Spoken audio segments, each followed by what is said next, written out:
आज हम लोग बात करेंगे एक बीमारी है सिस्टेमिक लूपस एरिथेमेटोसस। ये एक ऑटोइम्यून डिजीज़ है और इस बीमारी का बहुत तरह का रूप होता है। लोग समझ नहीं पाते। बहुत लोगों का तो किडनी फेल हो जाता है, तब पता चलता है कि उसको ये बीमारी है।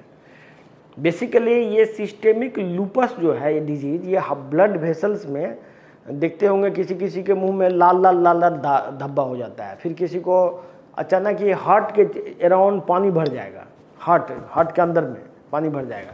फिर बाल उड़ना शुरू हो जाता है और फिर बहुत दिन तक वो नॉर्मल रहेगा, पता लगेगा बीमारी ख़त्म हो गया। फिर अचानक पता चलेगा कि इसका किडनी फेल हो रहा है, किडनी बढ़ने लगा। फिर किसी का हार्ट फेल होने लगा। किसी को क्या होता है कि लंग्स डैमेज हो जाता है। एक बीमारी है सार्कोइडोसिस।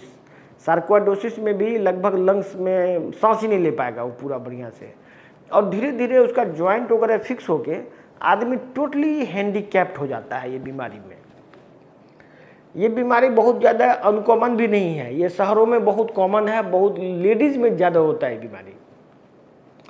तो अब देखिए, अब प्रॉब्लम समझिए।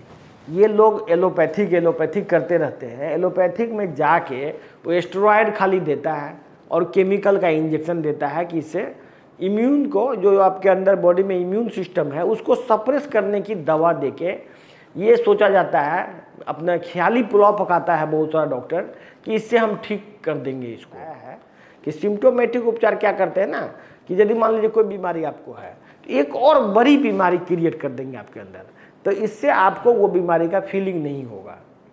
तो क्योंकि ये बीमारी हर एक सिस्टम में होता है, इसमें किडनी डैमेज होता है, इसमें बाल उड़ना शुरू हो जाता है, इसमें कभी कभी पेट में एब्डोमिनल रप्चर हो सकता है जिससे कि आदमी का इमीडिएट डेथ हो जाता है।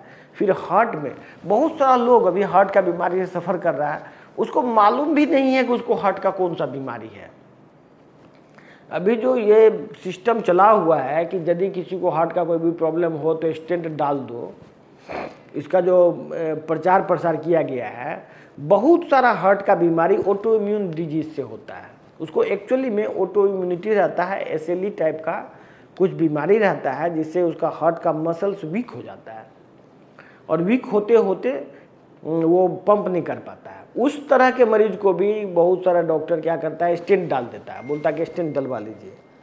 तो मैं ये कहना चाहता हूँ कि ये बिल्कुल ही साइंटिफिक इलाज नहीं है। हम लोगों ने जो डेवलप किया है एक साइंटिफिक, जैसे ऑटो इम्यूनिटी है, ठीक है, ऑटो इम्यूनिटी को ठीक किया जा सकता है। ऑटो इम्यूनिटी क्यों होता है, उसका एक प्रोटोकॉल है, डायग्नोसिस का प्रोटोकॉल है। किसी आदमी को ऑटो इम्यूनिटी किसी वजह से हो सकता है, वजह अलग अलग हो सकता है। एसएलई के साथ ही एक बीमारी है एप्लास्टिक एनीमिया। ब्लड क्लॉटिंग होते होते एक ऐसा समय आता है कि उसका ब्लड बनना ही बंद हो जाता है और फिर उसको एप्लास्टिक एनीमिया की कैटेगरी में आ जाता है। तो ये सब बीमारी, aplastic anaemia, sarcoidosis, rheumatoid arthritis, psoriatic arthritis, psoriasis, ये सब एक ग्रुप का बीमारी है जिसको ऑटो इम्यून डिजीज़ कहते हैं।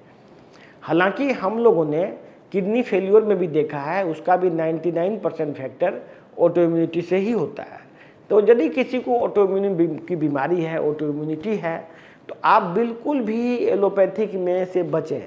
स्टेरॉयड लेके कुछ देर तक लोग को लगता है कि हम आराम हो गया, लेकिन एक्चुअल में स्टेरॉयड से ये बीमारी ठीक नहीं हो सकता। आप लोगों को वेलकम है और आप लोगों के लिए खुशखबरी है कि इस बीमारी का उपचार खोज लिया गया है और हमारे यहाँ ये उपचार उपलब्ध है। धन्यवाद।